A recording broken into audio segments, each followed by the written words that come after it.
안녕하세요. 이화여대학교의 이승철 교수입니다. 이번 시간에는 가치를 만드는 브랜드 커뮤니케이션의 주제로 이야기하려고 하는데요. 우리가 지난 시간에 소비자 가치가 무엇인지에 대해서 배웠는데요. 이 소비자 가치를 만들기 위해서 어떤 브랜드 커뮤니케이션이 필요한지 그런 내용들을 이야기해 보려고 합니다. 브랜드 커뮤니케이션이라고 하면은 광고도 될 것 같고요. PR도 될 것 같고 여러 가지 브랜드에 관련한 기사들도 역시 브랜드 커뮤니케이션의 일종이라고 볼 수가 있겠는데요. 소비자 가치를 높이기 위해서 어떤 형식의 브랜드 커뮤니케이션을 할 수 있을지 상당히 궁금하죠?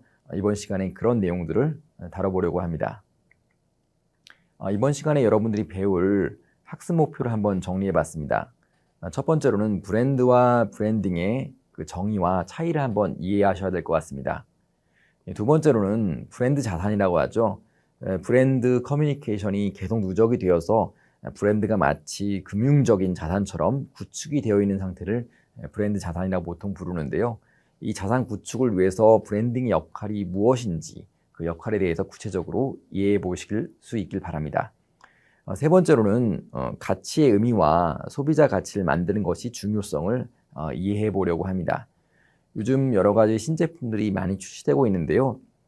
제품은 상당히 우수하지만 소비자 가치는 상당히 떨어지는 경우가 많습니다. 그런 의미에서 소비자 가치를 만드는 것, 그리고 소비자 가치를 만드는 데 있어서 브랜드 커뮤니케이션의 중요성에 대해서 강조하려고 합니다.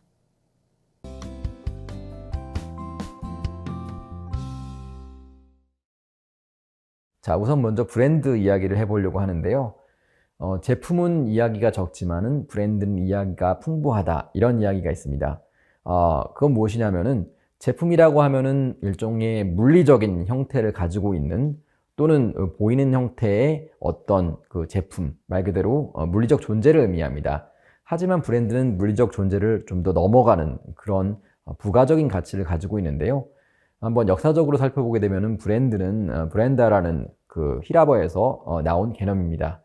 과거에 보면은 여러분들도 이제 만약 목축업을 하시는 분 같은 경우에는 이렇게 브랜드 어떤 인장을 찍어서 우리 가축은 다른 가축과 다르다라고 구분을 하는 그런 관습이 있었다고 하는데요. 이런 것이 브랜드의 기원이었다는 이야기가 있습니다.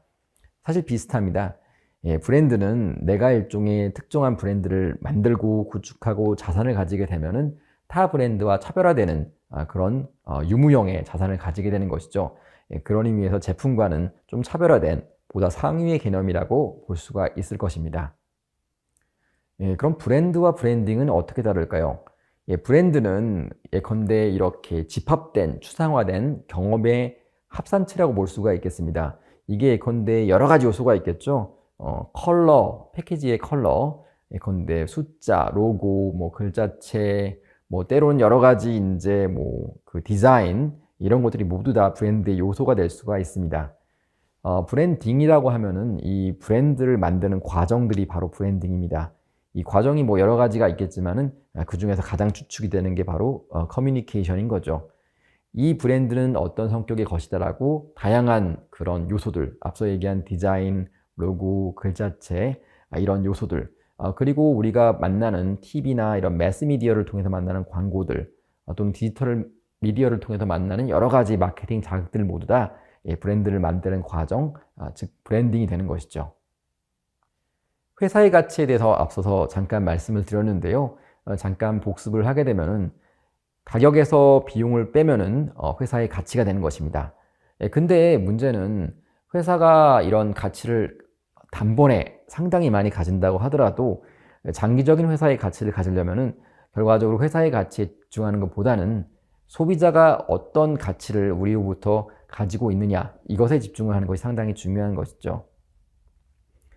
보시면은 앞에 그림에서 뭐 애플바, 삼성바, 그래서 앱바, 삼바 이렇게 한번 이렇게 그 시각화한 그림이 있는데요.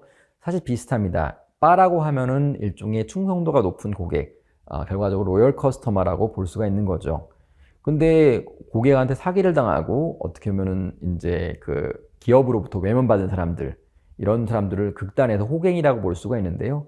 반면에 정말 우리 브랜드를 좋아하고 지속적으로 구매해 주는 사람이 로열 커스터머, 충성 고객이라고 볼 수가 있겠습니다.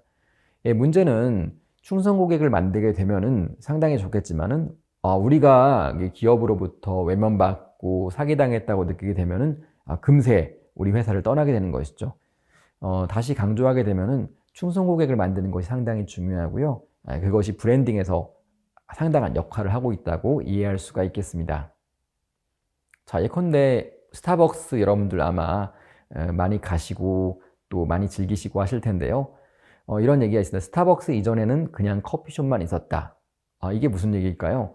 일종의 특정한 브랜드가 그 커피라는 전체 카테고리 전체에서 독점적인 위치 또는 아주 상당히 유력한 위치를 차지하게 되면은 그 이후에는 이 자동적으로 로열 커스터머들, 충성도가 높은 고객들이 이 제품만 찾게 되는 것이죠.